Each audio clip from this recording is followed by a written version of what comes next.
My hope is always based around the same thing, of creating that awareness. It's so important to putting out that fire, so to speak, right? And being able, when we put out that fire, we can see what's underneath, what's inside. Well, I think today is really interesting because we've traditionally talked about a number of skills that you need to be trauma informed, to be thinking about things from another person's perspective, to understand what their history, where they came from. And many of the organizations here today are doing great trauma informed work, but now we're taking it to the next level and talking about how we can have trauma informed leadership and how we can make trauma informed practices and policies throughout all of our organizations. We need these kind of events to bring awareness and talk about the trauma of the past and be able to look towards the future and be hopeful. Yeah. And what I realized is they were lacking leadership. There's this notion that trauma comes into our workspaces with a big sign, I've experienced trauma, and we know that it doesn't always look like that.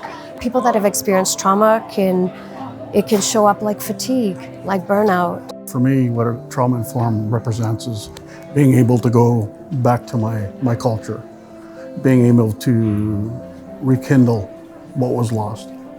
And it was through that I get to learn who I am, where I come from, and what happened to me and to my family and to my people.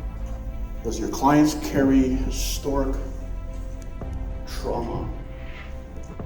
It's that storytelling. That's what we as Indigenous people are. We're all natural born storytellers. Our knowledge systems, our creation stories, everything that we do is rooted in storytelling. We really focus on decolonizing our leadership. If everyone in this room built an organization that was trauma-informed and embedded in those practices, that it would create a better society.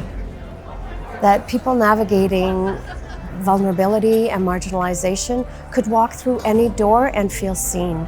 Because we have to think ahead and make sure that our children, our grandchildren are taken care of. They did for us, they sacrificed their lives hundreds and hundreds of years ago so that we could be here today and sharing this story.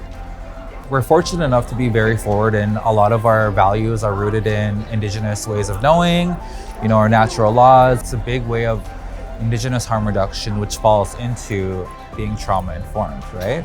Especially when you're from those communities and you've lived it.